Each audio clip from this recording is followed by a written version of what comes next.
Eu disse ontem e volto a repetir que há uma promessa de Deus para a minha vida pessoal, para a sua vida pessoal, e há uma promessa de Deus que está descrito neste versículo lido para a sua família, para a sua descendência. Para a nossa descendência, ou seja, a nossa descendência, a nossa família é alvo da bênção plena de Deus. Amém. Que bênção plena é esta? Vamos para a carta de Paulo aos Romanos, no capítulo de número 15, Romanos 15, versículo de número 18.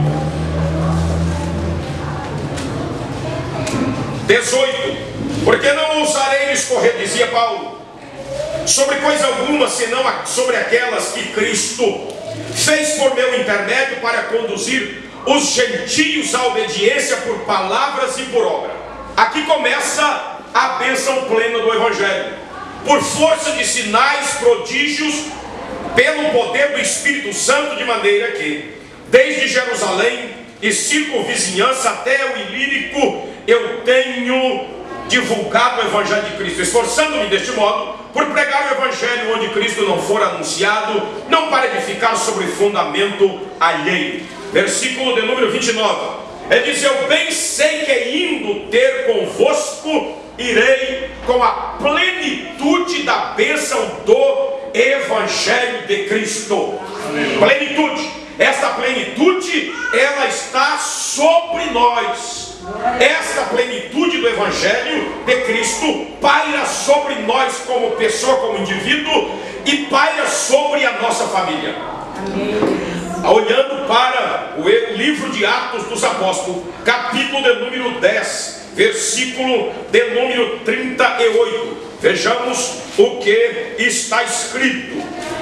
Louvado seja o nome do Senhor Jesus. Estava Pedro na casa do centurião Cornélio, pregando o Evangelho de Jesus Cristo, e ele declara em Atos 10:38: e como Deus ungiu a Jesus de Nazaré com Espírito Santo e com poder, o qual andou por toda parte fazendo bem, curando os oprimidos do diabo, porque Deus era com ele.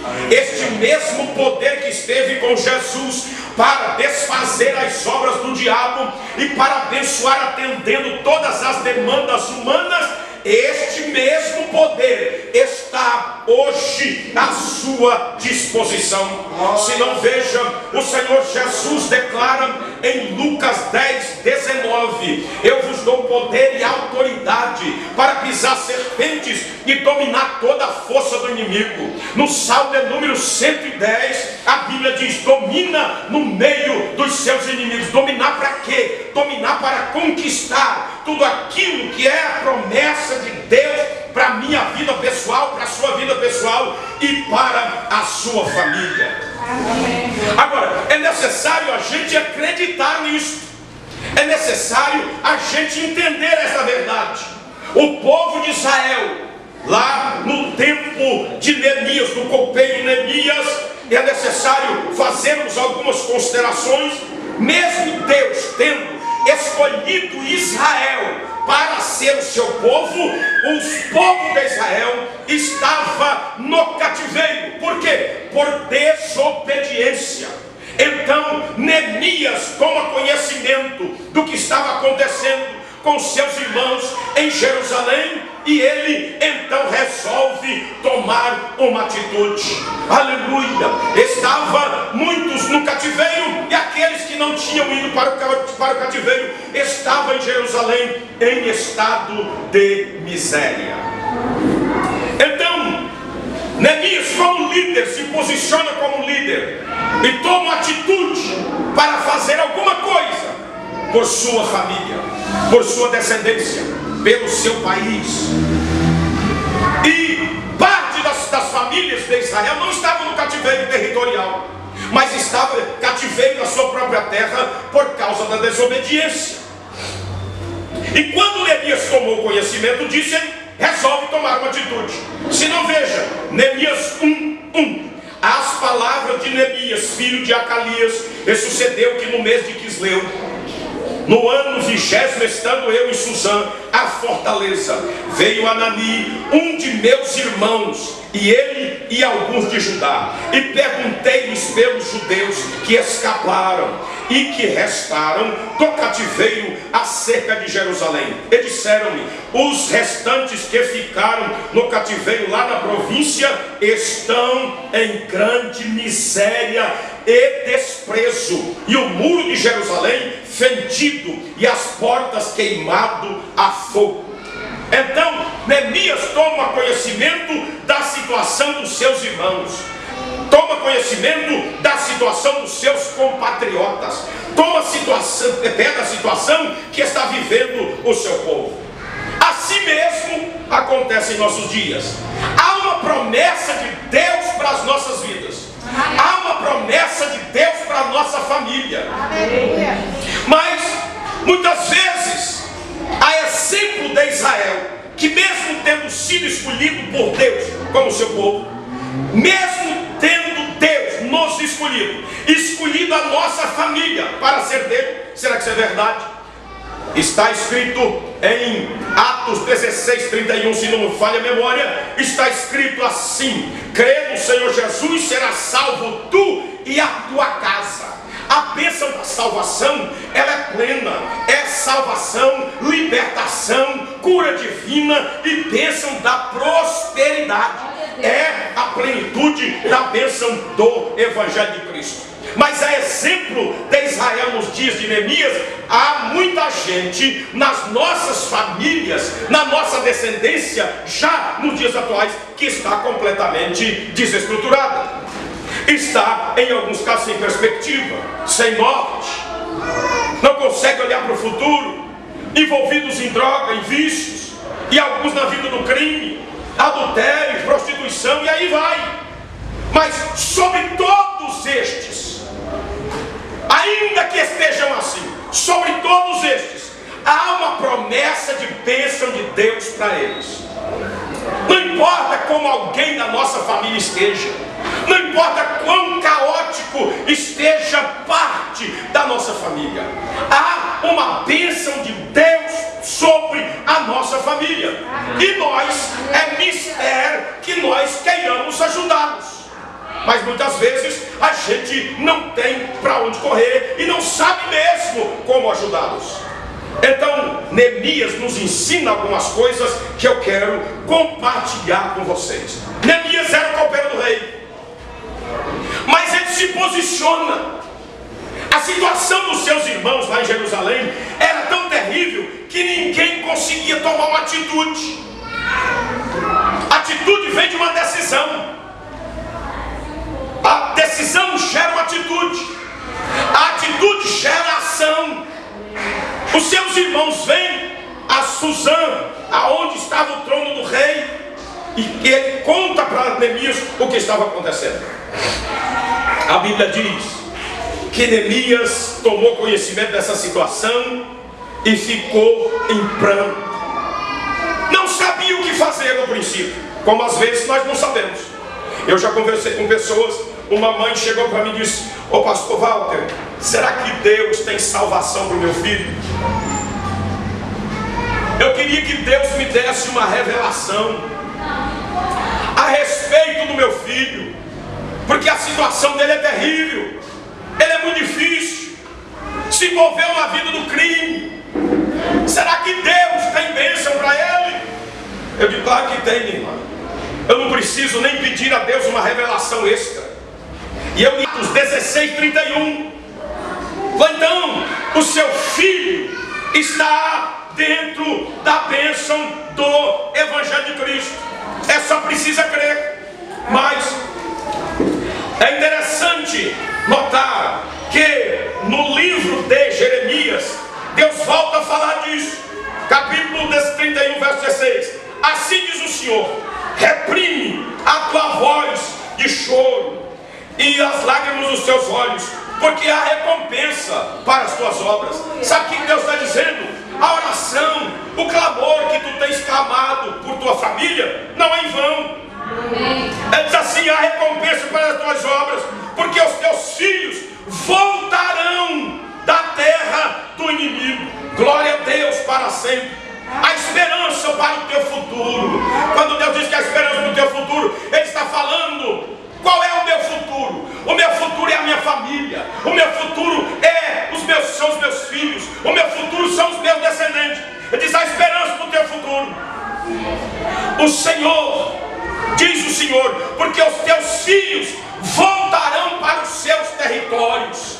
Qual é o território da nossa família? O território da nossa família é o território em que estamos. E qual é o território em que estamos? O território em que estamos não é outro senão o reino de nosso Senhor e Salvador Jesus Cristo.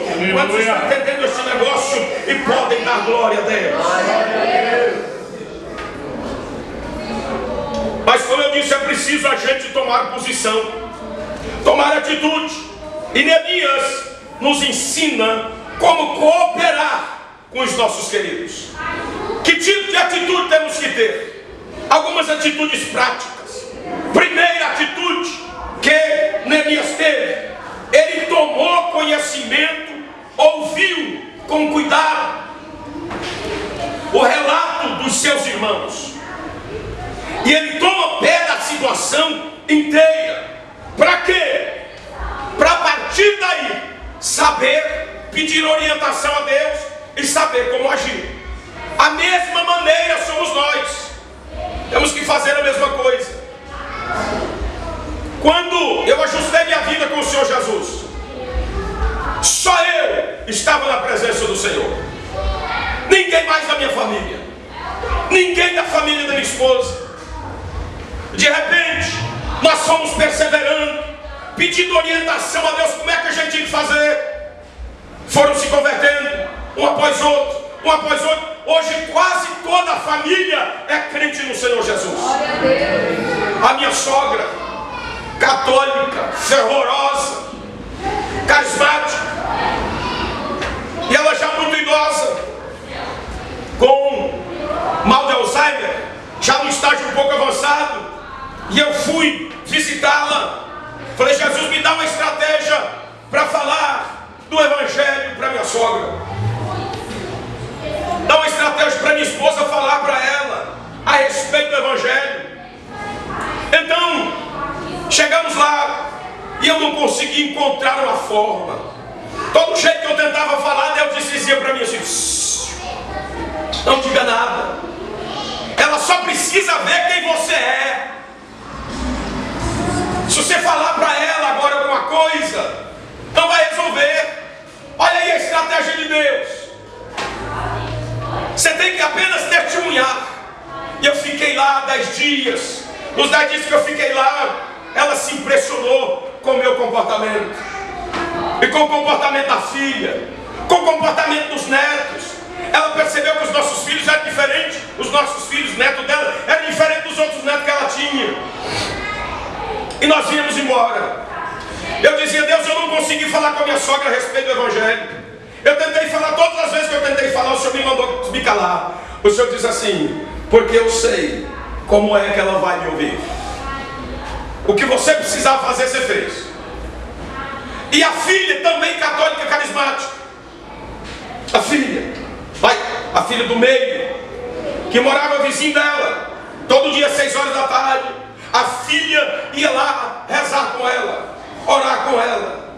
E a filha dizia: mamãe, a senhora tem que pedir perdão dos seus pecados e declarar que Jesus Cristo é o Senhor da sua vida. A filha católica carismática. Ela dizia assim: não, desde o dia que eu nasci, eu tenho Jesus Cristo. Passaram-se os dias, os meses, e a gente orando, e Deus fez uma promessa para minha esposa preocupado. Minha mãe está ficando velha, está com mal de Alzheimer. No dia que eu cheguei lá, ela nem me reconheceu. Me reconheceu uma meia hora depois que eu cheguei. Ela levou um susto: ô minha filha, você está aqui? E aí? Passaram-se pelo menos uns 2 ou 3 anos, e a gente orando por ela, dizendo: Deus, leva alguém lá para falar do Evangelho. Mas é uma família muito fechada, católicos praticantes. E aí, e ela adorando como sempre também as imagens de escultura. E aquela situação terrível, quando foi um determinado dia, ela conversando com a vizinha, a comadre dela, vizinha, e ela disse assim para a comadre: comadre, eu vou fazer uma viagem. E o meu cunhado, filho que cuidava dela, que morava no mesmo quintal, chama Tadeu. Aí ele dizia assim, a comadre disse assim: ô Paz, a minha sogra se chamava Paz. Ô Paz, tu larga a mão de ser boba, ser velha, caduca desse jeito. Você não está vendo que o Deusinho, chamava o Tadeu de Deusinho, você não está vendo que o Deusinho vai deixar você viajar caduca desse jeito? Aí ela disse assim: mas a viagem que eu vou fazer eu não volto, eu vou de vez. A comadre se assusta e diz: você está me assustando, que viagem é esta? Ela diz assim: tal dia eu vi Jesus nas nuvens, e ele disse que por esses dias ele veio me buscar. Você está ficando maluca, Paz? É verdade. Como é que você sabe que é Jesus que apareceu para você? Quando ele apareceu para mim nas nuvens, eu tentei olhar para o rosto dele e não consegui, porque brilhava mais que sol. E eu perguntei quem era ele. Ele disse: eu sou Jesus Cristo. Aleluia. E ela disse assim: então me dá uma prova. Ele vai e mostra os pulsos dele furados com os sinais dos cravos com que furou, que pregou ele na cruz. Passado uma semana, ela começou a passar mal. Chamaram ela, a filha que orava por ela toda sexta, toda tarde. Aliás, no dia anterior, a filha dela foi orar com ela à tarde. Ela disse: minha filha, hoje eu quero pedir perdão dos meus pecados e quero declarar Jesus Cristo como Senhor da minha vida. Aleluia. Aí a filha se assustou: o que está acontecendo, mãe? Não, porque eu entendi que eu preciso pedir perdão dos meus pecados, e entendi que eu preciso declarar que Jesus Cristo é meu único Senhor. E ela faz isso. No dia seguinte ela passa mal. A filha vai na frente para ajeitar o negócio do hospital. A empregada vai com ela na ambulância. Ela segura na mão da empregada. A empregada apavorada diz: minha filha, fique em paz, eu estou bem. Ela diz assim: minha filha, fique em paz, porque eu estou bem e em paz. Ela diz isso para a empregada e passa para a eternidade.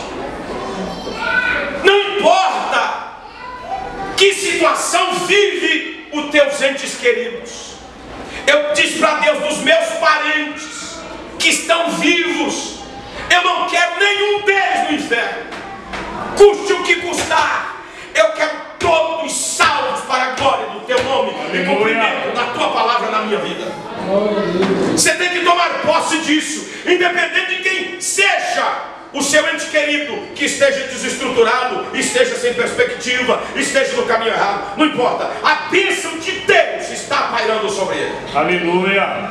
No momento certo ele vai entender que ele precisa de Deus ou que ela precisa de Deus. Agora, para que você precisa tomar conhecimento como Neemias? Para pedir orientação a Deus, como é que você tem que agir. Segundo lugar, Neemias tomou conhecimento, se assentou. Diz o texto: eu tendo ouvido estas palavras, eu me assentei. Assentar para quê? Primeiro, ele se assenta para digerir aquela notícia aterradora. Mas ele se assenta também para se acalmar, para começar a planejar como é que ele faria para cooperar com seus irmãos. Na sequência, por tão grande, aterradora era aquela situação, que ele chora. Eu chorei. Chorou por quê? Chorou a situação que os irmãos dele estavam vivendo. Chorou o que tinha que chorar. Mas ele não ficou chorando a vida inteira. Ele chorou o que tinha que chorar e depois tomou atitude. Eu sofri depressão 12 anos. Tentei suicídio. Abandonei a família e me tornei mendigo na rua. Passei algum tempo vivendo com os mendigos na rua. A minha esposa me achou e me trouxe para casa. E eu cheguei em casa, entrei no banheiro para tomar banho, porque eu há dias com a roupa só do corpo, todo fedorento, e comecei a chorar. Eu devo ter chorado umas 3 horas por aí. Saí do banheiro, tomei um café que ela havia feito para mim, comi e recomecei a vida. Na noite anterior, que eu disse: Deus, eu não aguento mais. Há 12 anos antes, meu avô tinha dito assim para mim: Teu pai morreu. E você vai se encontrar um dia na vida sozinho, sem ninguém. Ninguém vai clamar por você. Ninguém vai te ajudar. Tua mãe e teus irmãos vão te abandonar. Teu velho avô não estará mais aqui. Mas num dia que isso acontecer, meu avô era da Assembleia de Deus, você clame pelo Senhor Jesus que Ele vem te socorrer. Amém. Nesse dia minha esposa me encontrou no meio do mato, me levou para casa, e eu chorei o que tinha que chorar. E me lembrei, disse, quando eu estava indo para me esconder no meio do mato, para ver minha esposa levando as crianças pequenas, um menino de colo, um menino de 2 anos e pouco, na creche. Eu entrei no meio do mato para ver ela levando as crianças da escola. E aí ela me achou. Eu disse naquela madrugada, eu acordei ouvindo como se fosse a voz do meu avô, dizendo, o dia que você não tiver ninguém por você, eu disse que a bênção do Senhor paira sobre nós e a nossa família.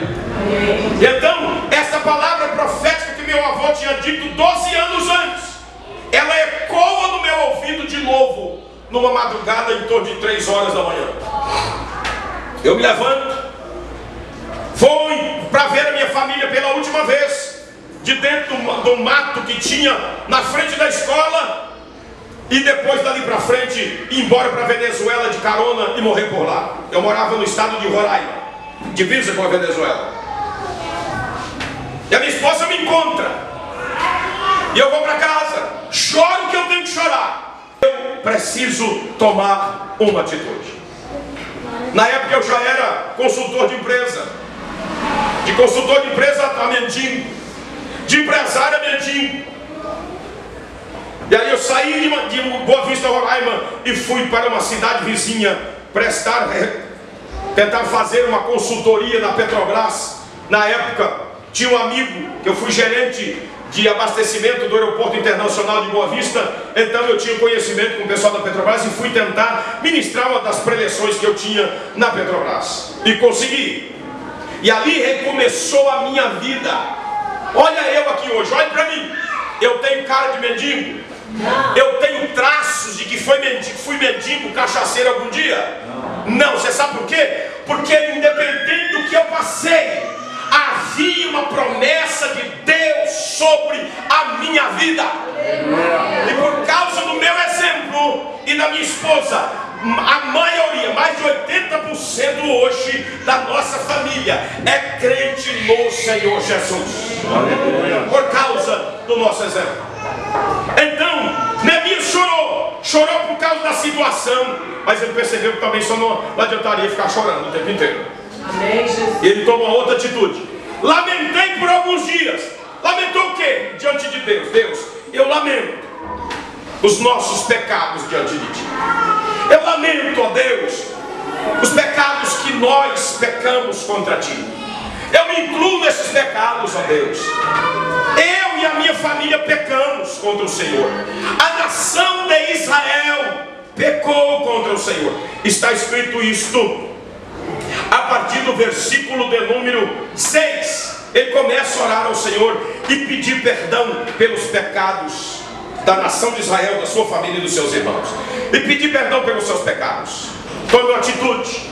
A exemplo de Neemias, começa a pedir perdão a Deus pelos seus próprios pecados, mas comece a clamar a Deus pelos seus entes queridos que ainda não ajustaram a sua vida com o Senhor Jesus, e comece a clamar a Deus por eles e também pedir perdão pelos pecados deles, porque você estará tomando atitude de líder, usando a autoridade de Deus para atrair os seus entes queridos para a presença de Deus. Amém. Não é por tanto falar, mas por exemplo, por atitude. Amém. Um tio meu, há alguns anos atrás, há pelo menos uns 10 anos atrás aproximadamente, ele olhou para mim e ele disse assim: você é profeta do diabo. Eu disse para ele: é isso que você pensa de mim? Ele disse: é. Eu digo: então não tenho mais nada para falar com você, passar bem. Anos depois, ele me procura. Ele diz que quer ajustar a vida dele com o Senhor Jesus, porque nos anos que eu fiquei sem falar com ele, ele monitorou a minha vida e percebeu que eu não mudei uma vírgula. Hoje é crente no Senhor Jesus. Aleluia. E o conselheiro principal dele sou eu, sobrinho dele. Você está entendendo, irmãos? Se posicione para Deus salvar, restaurar, mudar o cativeiro, não apenas da tua vida, mas da sua família. Porque Deus, mudando o cativeiro da sua família, estará também abençoando a sua vida, porque é dessas famílias que você faz parte. Ele, depois que lamentou os pecados, pedindo perdão a Deus, ele diz a Bíblia: estive jejuando. Mas jejuar só também não resolve. Ele diz: eu estive orando ao Deus do céu. Orando para quê? Primeiro, para expor a situação a Deus. Ah, mas Deus já sabe. Mas a gente tem que expor. A Bíblia diz no livro de Isaías, em 2 textos pelo menos, a Bíblia diz: apresentai as vossas firmes razões. Apresentai ao Senhor as vossas firmes razões. Ele orou para pedir perdão. Ele orou expondo a Deus a situação. E ele orou pedindo a Deus sabedoria e socorro de Deus. Como é que você sabe disso, apóstolo? Está escrito a partir do versículo 6, 5, 6, 7, 8, 9, 10 e até o versículo 11.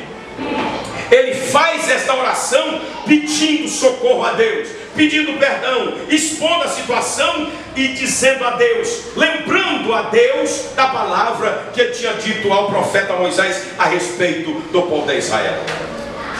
É isso que nós temos que fazer. Ele faz isso. Ele primeiro, ele se assenta, ele chora, ele lamenta por alguns dias, não a vida inteira. Jejuou, orou perante Deus do céu e agiu. Ele comparece na frente do rei. Neemias agiu segundo o que Deus colocaram no seu coração. Neemias, a partir do capítulo de número 2, ele chega na presença do rei, demonstrando na sua fisionomia o que havia no seu coração, a tristeza que ele estava sentindo por causa do sofrimento dos seus conterrâneos, dos seus irmãos. O rei pergunta o que ele quer, ele ora de novo ao Deus do céu. E aí volta ao rei e pede o que ele precisa a partir do versículo de número 4. Vai a Deus, pergunta a Deus como é que você tem que tratar os seus entes queridos que ainda não são do Senhor Jesus. Pede sabedoria a Deus, você pai que tem tido problema com seus filhos. Pede sabedoria a Deus, esposo, se você não sabe como tratar a sua esposa direito. Esposa, pede sabedoria a Deus para você saber como é que você vai tratar o seu marido. E aí o nome do Senhor vai ser glorificado e a paz vai reinar na sua casa. E então a sua casa, você e a sua casa estarão habilitados a conquistar as promessas que Deus fez para a sua vida. Não apenas no âmbito espiritual, mas no âmbito físico também, cujas conquistas eram para premiar a sua vida e honrar a sua vida e glorificar o nome do Senhor. Aleluia. Aleluia. Então, enquanto nós esperamos a manifestação da bênção de Deus na nossa vida, o que fazer? Continuar crendo. Amém. Continuar crendo. Amém. Eu orei para que minha esposa entregasse a vida dela ao Senhor Jesus 6 anos. 6 anos. Orei calado. Às vezes eu ia para a vigília, chegava em casa, ela me destratava e eu ficava calado. De Jesus, resolva aí a situação com a minha esposa. Um dia eu cheguei numa oração triste, cabisbaixo de Jesus. Tem tanto tempo que eu estou orando e nada resolve. O que eu faço? A irmã de oração olha para mim e diz assim: ô irmão, sim é você. Deus disse para mim, para informar você, que você está orando errado por sua esposa. Deus disse: mas e como é que eu tenho que orar? Toda vez que você ora para ela, Deus que vai tocar no fio de cabelo dela para tratar com ela, você fica pedindo misericórdia. Deus manda dizer para você deixar ele trabalhar, porque para sua esposa amolecer o coração, ele vai precisar tocar na carne dela. Eu digo: então Jesus, o Senhor está autorizado, dessa vara, o bambu nas costas dela, para ela se converter logo. Um dia depois, ela vai escovar o dente de manhã cedo e ela vai cuspir, escarra sangue, aquele monte de sangue. Ela me chama às pressas e diz: meu bem, eu estou muito doente, dá uma olhada. Olha, eu cuspindo sangue. Diz que você está sentindo alguma coisa por dentro. Ela diz: não, mas eu devo estar muito doente para me estar cuspindo sangue, isso não existe. Eu digo, Jesus, o senhor já está sentando por rede já? Em menos de 30 dias era crente no Senhor Jesus. E hoje é o meu braço direito, esquerdo, minha perna direita e esquerda, no nome do Senhor Jesus. Está entendendo, irmão? Continua crendo. Por quê? Porque Deus não é homem para que minta, nem filho do homem para que se arrependa. Aleluia. Porventura ele diria, não faria, ou falaria, não confirmaria. Diga para a pessoa que está aí do seu lado, me ajude a profetizar. Deus é Deus de uma palavra só. E a palavra que ele disse a respeito da tua casa, a respeito da tua família, é palavra de absoluta vitória em nome de Jesus. Aleluia. Aplauda Jesus, glorifica o nome.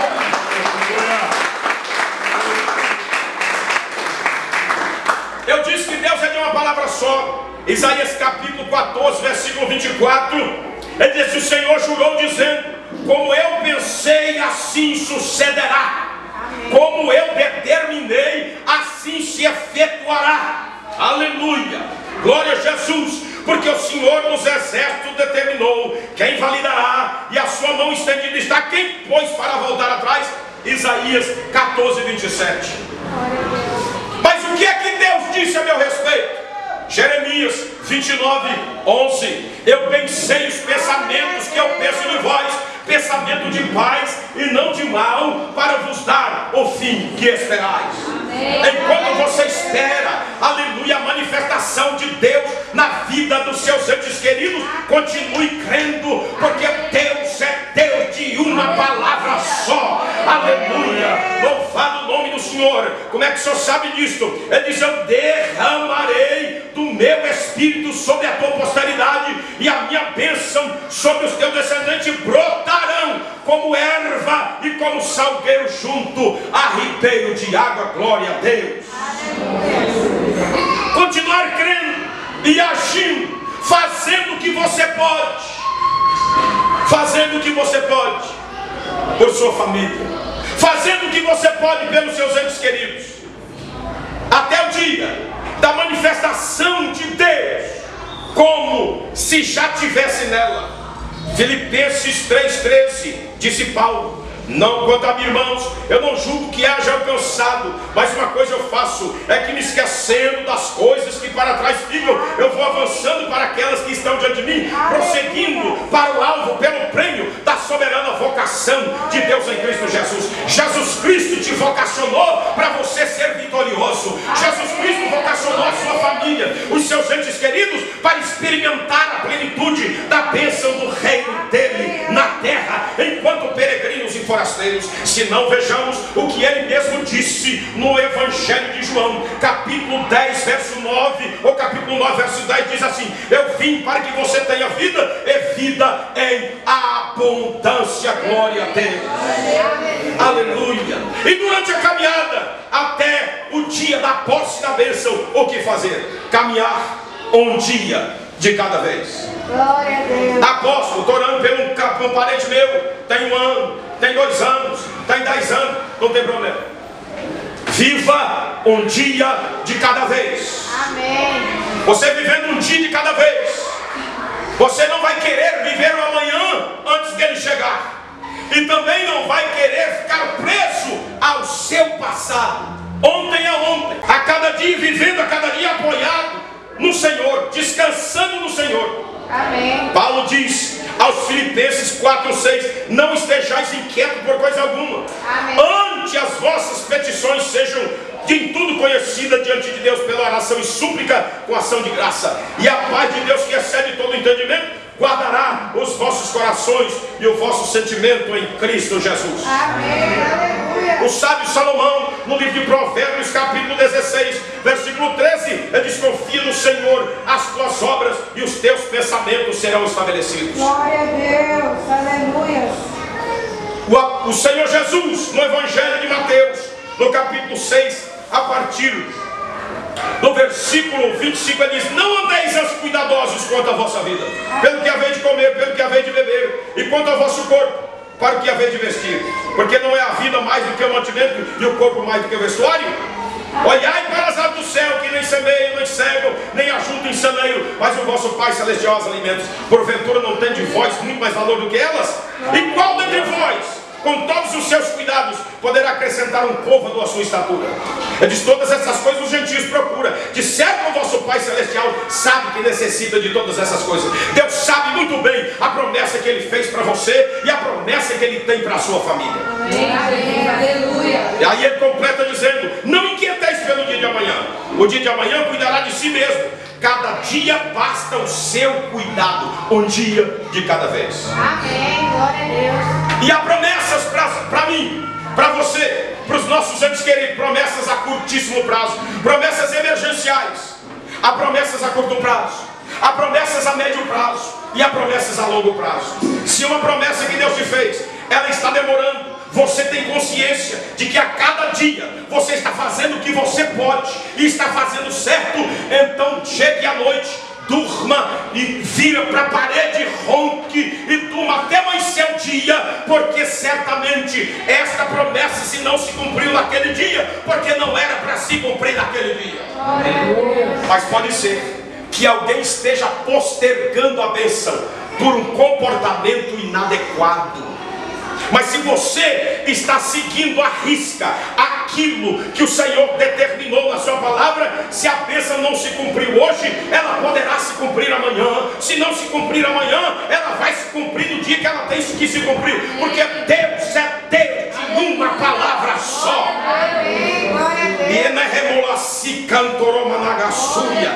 Ele não revoga a sua palavra a seu respeito. Amém. Satanás, Lúcifer, com todos os seus asseclas, não consegue dissuadir Deus para revogar a promessa que Ele fez sobre a sua vida e a sua família. Aleluia! Deus falou, fala no estado. Eu estava na cidade de Manaus e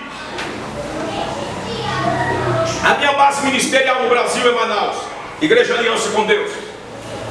Eu estava em Manaus e me chamaram para ir ao hospital orar por um homem que ia fazer uma cirurgia do coração, ia colocar ponto de safena, enfim. E o caso dele era muito grave. E as pessoas que me levaram até eles me disseram: a esposa é macumbeira e ele também. E eu fui lá, eu cheguei lá, comecei a conversar com eles. E eu disse para eles que Jesus podia mudar o cativeiro dele. Se você entregar a sua vida a Jesus Cristo de verdade, Jesus tem cura para você. E tem mais, o céu é garantido por você. Agora é necessário você romper com o seu passado hoje. E ele declara Jesus como Senhor. Eu tornei a dizer para ele: olha aqui para mim, não aceita Jesus só para cumprir tabela, não. Não aceita Jesus, não entrega a tua vida a Jesus só para me agradar, não. Ele sabe se você está fazendo isso de coração ou não. Porque se você não fizer isso de coração, o problema é seu e dos médicos. Mas se você fizer isso de coração, você pode ter certeza, como o sol nasce e se põe todos os dias, que você entra na sala de cirurgia, sai da sala de cirurgia com vida. Glória a Deus. Ele diz: eu creio, pastor, nesse negócio. Fiz o convite para a esposa meio desconfiada, declarou Jesus como Senhor também. Certo é que foi para a cirurgia. O médico disse que a cirurgia demoraria de 8h30 a 12 horas. Em menos de 6 horas eles terminaram a cirurgia.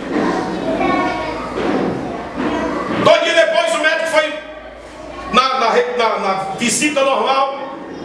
2 dias depois da cirurgia, o médico vai vê-lo. E aí o médico olha para ele e diz: você está sentindo alguma coisa? Está tudo bem com você? Ele diz: não estou sentindo nada não, está tudo certo. E o médico falou assim: deixa eu fazer uns exames aqui para desencargo de consciência, porque se tiver tudo certo amanhã eu vou te dar alta. E o médico faz lá os exames, mede a pressão dele está quase em 20. E o médico levou um susto: você não está sentindo nada? Ele disse: não, com essa pressão, com essa cirurgia que você fez, já era para você ter tido um colapso. O médico faz uma bateria de exame e descobre que o pulmão dele está todo manchado. E os médicos entram em desespero, a família entra em desespero, e mandaram me chamar. E vai eu no hospital de novo. Quando eu entro na sala, no quarto onde ele está internado, chega e pergunta: tudo bem com vocês? A mulher olha para mim brava e e diz assim: não tem nada bem não, pastor.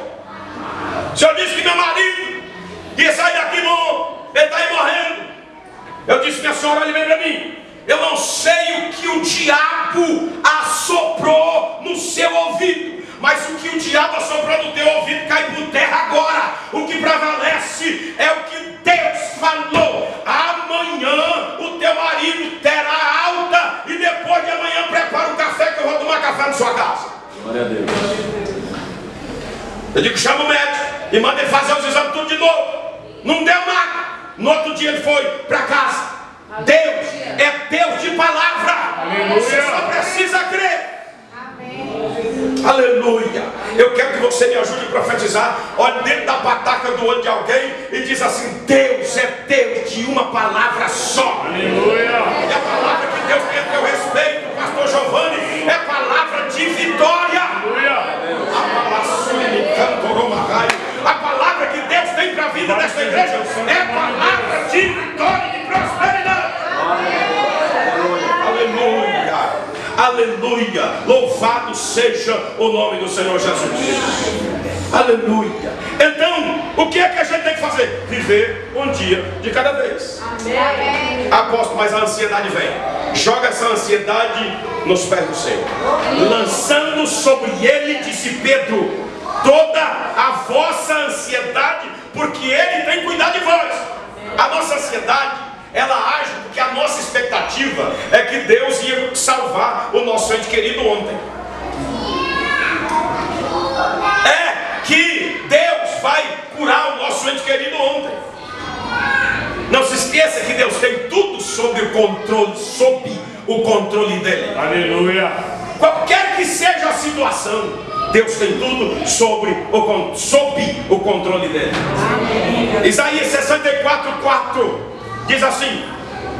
Isaías 64:4 diz assim: desde a antiguidade não se ouviu, nem com os ouvidos se percebeu, nem com os olhos se viu um Deus além de ti, que trabalha para aquele que nele espera. Aleluia.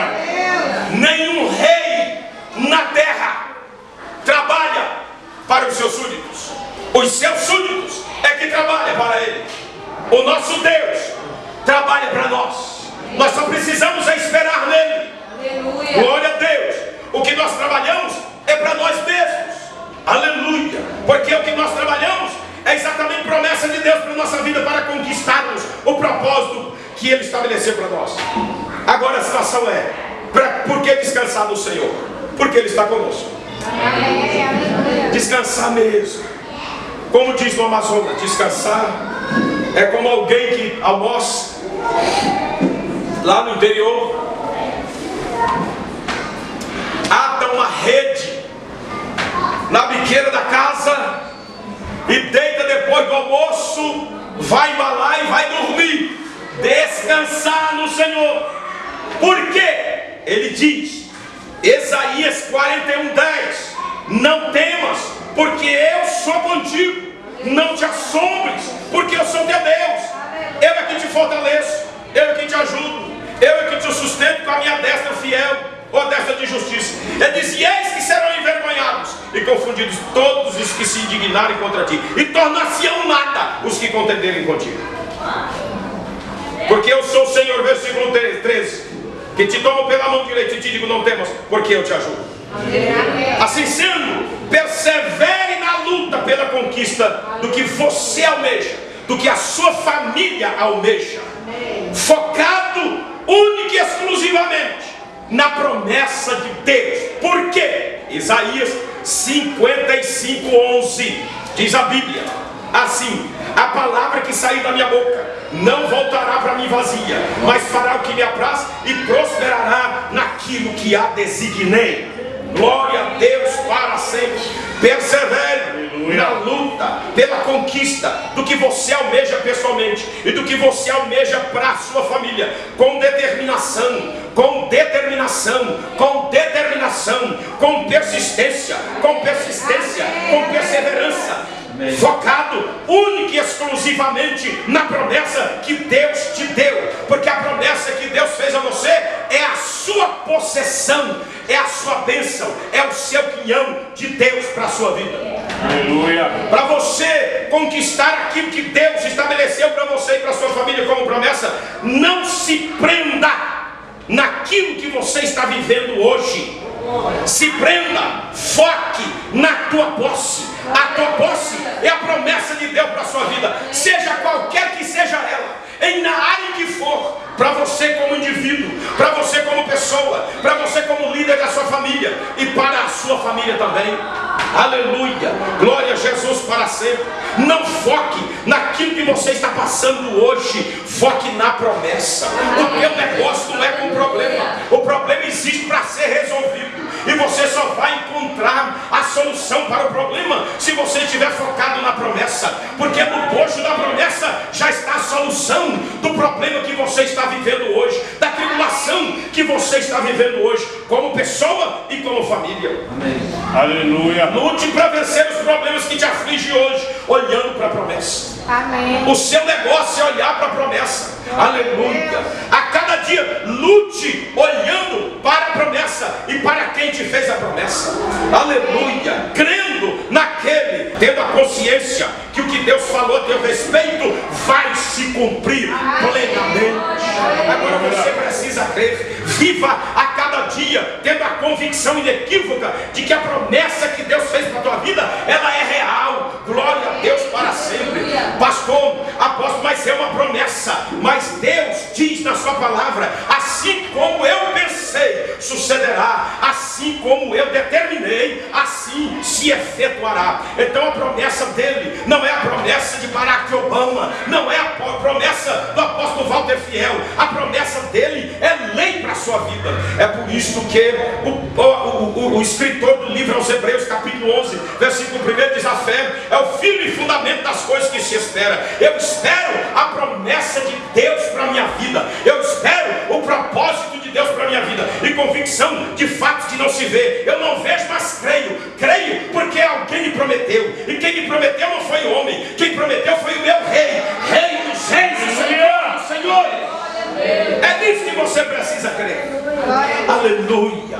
Se você está vivendo hoje diferente da promessa que Deus te fez, isso que você está vivendo, isso que a sua família está vivendo, é apenas passageiro.